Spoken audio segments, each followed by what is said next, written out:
We've just received jaw-dropping news straight from the federal courthouse in New York. Actor Brad Pitt made an unannounced appearance clutching a tightly secured metal box. Insider sources claim it contains explosive evidence that could completely upend Sean Diddy Combs' case. As for Leonardo DiCaprio, his whereabouts remain a mystery. This is no longer just another criminal trial. Warning, this content is not for the faint of heart. What follows is the verbatim testimony and evidence presented by Brad Pitt in federal court, documented on the 18th day of Sean Diddy Combs' trial. Some details may leave you stunned, reeling, or struggling to believe they're real. What evidence did Brad Pitt bring that drove Diddy into a frenzy, lashing out at his own lawyer, while Leonardo DiCaprio's fate remained shrouded in uncertainty?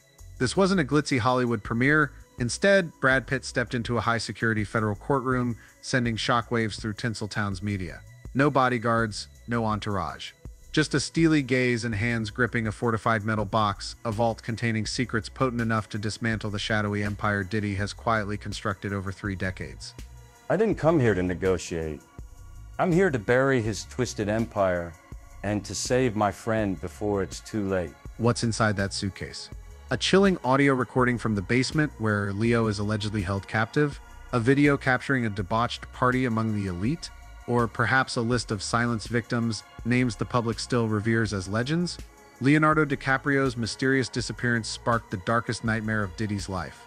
But what the mogul never saw coming was this: the man bold enough to expose him is none other than Brad Pitt, Leo's old comrade, once a titan of Hollywood alongside him. Somehow Pitt transformed from a bystander into the only soul brave or reckless enough to crack open this Pandora's box. This is no longer just a legal battle. It's a brutal showdown between light and shadow, between those who guard secrets and the one daring to unearth the truth. Welcome to the most perilous trial in Hollywood's history, and it all begins with that suitcase. We're standing just outside the courthouse where chaos reigns supreme.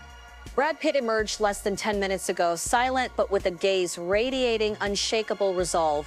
The steel suitcase was carefully handed over to security personnel. According to insider sources, it holds the key to toppling Diddy. Eyewitnesses claim Diddy lost all composure, even lashing out at his own attorney. This is no longer merely a trial, it's a covert battlefield for the elite. Early this morning, the New York courtroom was steeped in suffocating tension. The trial of Sean Diddy Combs, charged with human trafficking, extortion, and sexual abuse, had entered its 4th grueling week. Witnesses, from former assistants to once close confidants, had painted a chilling portrait of a criminal empire cloaked in fame and influence. Yet, even the most seasoned reporters couldn't have anticipated the pivotal moment that unfolded today. The courtroom doors swung open, and Brad Pitt, his face etched with solemn resolve, stepped inside. The crowd fell silent. Stunned gazes locked onto him. This wasn't the first time Brad Pitt's name had surfaced in the trial. Diddy's former assistant Mia had previously testified that she saw Diddy assault Cassie Ventura at the 2012 Cannes premiere of Pitt's film Killing Them Softly. But today, Brad Pitt wasn't just a name dropped in passing. He was here to testify. "I'm not here for myself," Brad declared, his voice low but brimming with conviction as he stood at the witness stand. "I'm here for my friend Leonardo DiCaprio, who vanished under mysterious circumstances over a month ago. I'm here to expose the truth about Sean Combs and to protect the innocent lives he's destroyed. I won't rest until justice is served and Leo is brought back safely." The courtroom erupted in murmurs of disbelief. Leonardo DiCaprio, one of the planet's biggest stars, missing, and Diddy already entangled in a web of heinous accusations linked to his disappearance. Questions swirled in everyone's minds, but Brad Pitt, with a steely, unflinching gaze, began to unravel a story that sent shivers through the room. Over a month ago, Leonardo DiCaprio vanished without a trace. No texts, no calls, no clues. His family, friends, and Brad Pitt, his confidant of over 2 decades, were thrown into a state of panic. "Leo isn't the type to disappear without a word," Brad testified in court. "He's meticulous, always has a plan. When he didn't show up for our annual gathering in Malibu, I knew something was terribly wrong." Brad, alongside Leo's mother, Ermeline, and his sister, scoured every possible lead. They searched his New York apartment, his Los Angeles mansion, even his secluded retreat in France. Nothing. His phone was dead, his social media silent. The police, despite launching an investigation, offered only vague responses. Hope began to fade until a fateful night. An unmarked package appeared at the doorstep of Brad's Hollywood Hills estate. No sender's name, just a lone USB drive inside. With a sinking feeling, Brad plugged it into his computer. The screen flickered to life, revealing a grainy, low-quality video, likely recorded by an outdated security camera. There was Leonardo DiCaprio bound to a metal chair, his face bruised, lips bloodied, clothes tattered. He was in a dim, grimy room, like an abandoned basement. A distorted voice cut through, "Prepare $10 million in 48 hours. Contact the police and he dies." The video ended with Leo struggling to lift his head, his eyes desperate yet flickering with a faint glimmer of hope. Despite the threat, Brad's first instinct was to call the police.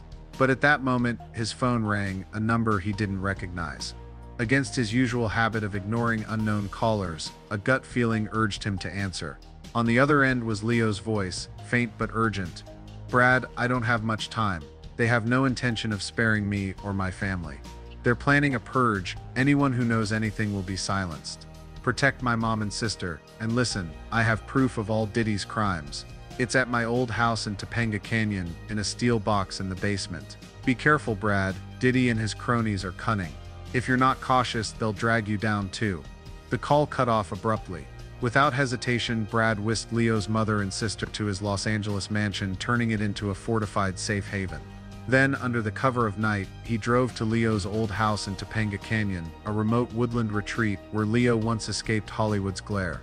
In the damp, shadowy basement, Brad found a disguised electrical cabinet. Inside was a sealed steel box with a fingerprint lock. By sheer luck, Leo had once shared the code with him during a drunken night as a precaution. When Brad opened the box, what he saw horrified him. He vomited on the spot, his hands trembling uncontrollably. "I've starred in dozens of thrillers," Brad told the court, "but nothing could have prepared you for this horrifying truth." Brad confessed to a gut-wrenching mistake in court. After receiving the video and Leo's call, he went to the police. That same night, someone claiming to be an officer contacted him, instructing him to place the USB in a mailbox near a park for his protection. The caller warned that exposing Diddy publicly would lead to his faction killing you instantly. Panicked and swayed by the caller's authoritative tone, Brad complied, only to learn a month later that there had been no progress in Leo's case. "I realized I'd been deceived," Brad said, his eyes welling with tears. "That person might have been one of Diddy's operatives. Thankfully, Leo told me to back everything up. I kept a copy in a safe behind my fireplace. Today, I've brought it here to ensure justice is served." Brad stood before the court, his voice trembling yet resolute, as the prosecutor asked him to describe the contents of the steel box. He handed over a backup hard drive. The copy he'd meticulously safeguarded in a hidden safe behind his fireplace at his estate to the prosecution. As the files were displayed on the courtroom's large screen, a deathly silence gripped the room. The evidence, painstakingly gathered by Leonardo DiCaprio during his time in Diddy's orbit, unveiled a criminal network far beyond anyone's darkest imagination. File 1, Purge Order audio and hidden camera footage. A 12-minute audio recording secretly captured by Leonardo DiCaprio during a clandestine meeting at Diddy's private villa in the Cayman Islands in 2020 played first. In it, Diddy's voice, icy and deliberate, discussed a purge with three powerful figures: a media conglomerate CEO, a high-ranking politician, and an international gang leader. "If you want this empire to stand," Diddy said, "no one who talks gets to live. I've already handled 3 others, including that actor, you know who I'm talking about." He alluded to a well-known Hollywood star whose mysterious plane crash death in 2018 had long been whispered to involve Diddy. Accompanying the audio was footage from a hidden camera Leo had planted in the meeting room. The video showed Diddy holding a handwritten list, reading aloud the names of 12 individuals, including Leonardo DiCaprio, marked as a priority target. One chilling moment froze the courtroom, Diddy ordering a henchman to silence anyone who had seen things they shouldn't. His sinister grin as he spoke of teaching Hollywood a lesson sent shivers through the jury. File 2, Sacrifice Ceremony video and Leonardo DiCaprio's journal. Next came an 8-minute video, filmed on Leo's phone during a secret party in a Paris wine cellar in 2021. It opened with Diddy standing before a masked crowd, presiding over a bizarre ritual dubbed the Sacrifice Ceremony. A young woman, bound to a stone table, was surrounded by crimson candles. Diddy, cloaked in black, recited a self-written scripture, proclaiming the girl as a gift for the empire's immortality. Alongside the video was Leo's personal journal, found in the steel box. Its pages chronicled his guilt and terror at witnessing the sacrifice ceremony and similar events over the years. A handwritten entry from 2020 read, "I tried to distance myself from Diddy, but he knows too much. He has footage of me at one of his parties. He said if I speak out, he'll come for my mom and sister. I've collected this evidence to atone, but I don't know if I'll live long enough to bring it to light. File 3 Project Babylon Files Classified Documents on a Global Trafficking Network. A 200-page encrypted dossier stored on Leo's Kessler hard drive exposed Project Babylon, a global human trafficking network orchestrated by Diddy since 2005. The documents detailed slave contracts, fraudulent agreements signed with young women from Eastern Europe, Africa, and South America, promising modeling or music careers in the US, only to funnel them into Diddy's notorious freak-off parties for abuse. A chart revealed over 100 victims transported via private jets to 12 secret locations worldwide. Safe House Map, locations of safe houses in the Caribbean, Dubai, and Southeast Asia where victims were held captive. A handwritten note by Diddy described overseeing the breaking of their will through drugs and threats against their families. Cold-blooded transactions, lists of gifts, cash, properties, yachts sent to influential figures to cover up the crimes. As the files were displayed, a satellite image of Diddy's private island appeared, revealing an area labeled the Glass Cage, a prison-like facility where victims were confined. A single line in the documents sent ripples through the courtroom. After used, take them to the furnace. Leave no trace. With each video and document revealed, gasps echoed through the room. Some jurors covered their mouths, unable to look at the screen. Diddy's daughter, seated in the gallery, broke down in tears and fled, unable to bear the sight of her father in the horrific footage. Diddy at the defendant's table kept his head bowed, but his eyes burned with fury, as if already plotting retribution. When the judge asked Brad how he obtained the evidence, he recounted Leo's story. Leonardo collected it over years. Brad said, he was once close to Diddy, but gradually saw through the facade. Knowing he could become a target, Leo meticulously preserved everything as a safeguard. He guided me to it during his final call. Brad paused, his voice catching. Leo's been missing for over a month. I believe he seized a moment when his captors weren't watching to contact me. He urged me to protect his family and bring this evidence to light. Brad's testimony stretched for hours, but the most poignant moment came when he turned to the judge, his voice trembling yet unwavering. Your Honor, I'm not here just to accuse Diddy. I'm here to plead for help in finding my friend. Leo is out there somewhere, possibly imprisoned, maybe tortured. He risked everything to gather this evidence, not just for himself, but for dozens, perhaps hundreds of other victims. I don't know if he's still alive, but I know he wouldn't want me to stay silent. Please, send the police to search for him. Every second that passes, I fear he's enduring the same horrors as the victims in those videos. Please, save Leo. The courtroom fell silent. Several jurors wiped away tears. The judge, stern-faced, nodded and vowed to request an urgent investigation by authorities into Leonardo DiCaprio's whereabouts. To bolster the case, the prosecutor introduced additional evidence, testimony from Adam Sandler, recorded earlier in the trial. Sandler, another of Diddy's victims, had described how Diddy manipulated him psychologically, coercing him into bizarre situations and threatening him with secretly recorded videos. Diddy made me feel like I belonged to him, Sandler had said. He traps you, makes you feel indebted, like there's no way out. Sandler's account reinforced Diddy's pattern of using power, wealth, and intimidation to dominate friends and colleagues, making the idea of him orchestrating Leo's abduction entirely plausible. Sandler also provided security footage, recovered from Diddy's cloud account, showing Diddy ordering a group to deal with an uncooperative individual. This footage, combined with Brad's evidence, painted a vivid picture of a sophisticated criminal network where Diddy not only exploited individuals, but also ran a system of extortion and elimination. Diddy's legal team, led by Mark Agnifilo, a master of defensive strategy, launched a razor-sharp counterattack.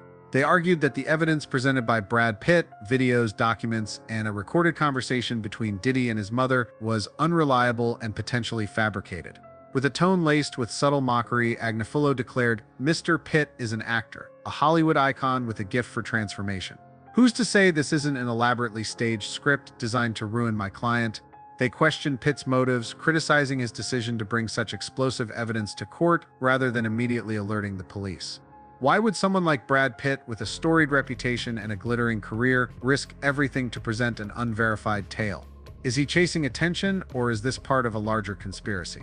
Agnifilo's cutting remarks initially swayed the jury, casting a shadow of doubt, but those doubts quickly dissolved when the prosecution, led by seasoned prosecutor Maureen Comey, presented verified evidence.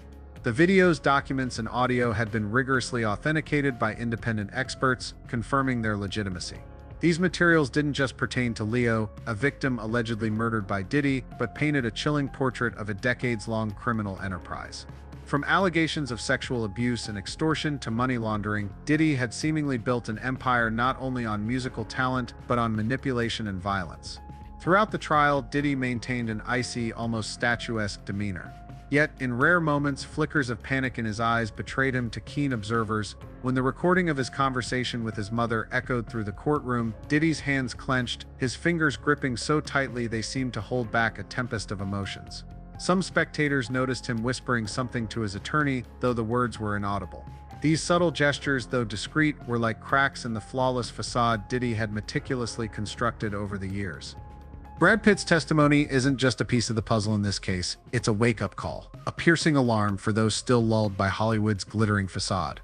As an unexpected witness, Pitt has placed himself in a precarious position. As one of the world's biggest stars, he has no need for more fame or attention. His choice to expose the truth, despite the risks to his reputation and personal safety, is a rare act of courage. It serves as a powerful reminder that even those perched atop the pinnacle of power and prestige can choose to stand for justice, no matter the steep cost. This story isn't solely about Diddy or Brad Pitt. It raises profound questions about the nature of power in the entertainment industry. Where is the line between influence and abuse? When someone like Diddy can wield wealth, fame, and connections to manipulate an entire system from stars and managers to officials, what responsibility do we, the audience who once celebrated him, bear? Have we, as consumers of music, movies, and pop culture, unwittingly enabled wrongdoing by idolizing stars, or are we merely victims of a system designed to conceal the truth? This trial is more than a legal battle, it's a profound lesson in courage and accountability. Brad Pitt's testimony proves that the truth, however painful or perilous, is worth fighting for. Yet it also underscores that justice doesn't come freely. It demands individuals who dare to stand up, confront threats and pressure, and prioritize the greater good over personal gain. Pitt, despite his stardom, is human, and his decision shows that anyone in any position can spark change if they choose to act. Beyond that, this case is a call to action for us all. In a world where power often breeds manipulation, each of us has a duty to question, seek the truth, and protect the vulnerable. The victims on Diddy's silence list, those who lived in fear and silence, may find hope in this saga. Pitt's bravery could inspire them to speak out, to believe that justice isn't an unattainable dream. Yet the cost of truth is steep. Leo's family, grappling with fear and loss, may find a glimmer of hope in this trial, but they also face wounds that may never heal. Those who enabled Diddy, from officials who took bribes to stars who stayed silent out of fear, now face the scrutiny of the public and their own consciences. Justice, even when served, cannot erase the pain inflicted, but it can be the first step toward healing and preventing future atrocities. As Brad Pitt stepped down from the witness stand, he was no longer the star of Fight Club or Once Upon a Time in Hollywood. He was a friend, a man willing to risk everything to save Leonardo DiCaprio and expose the truth. But this story is far from over. Leo remains missing, and every passing minute is another moment he might be suffering.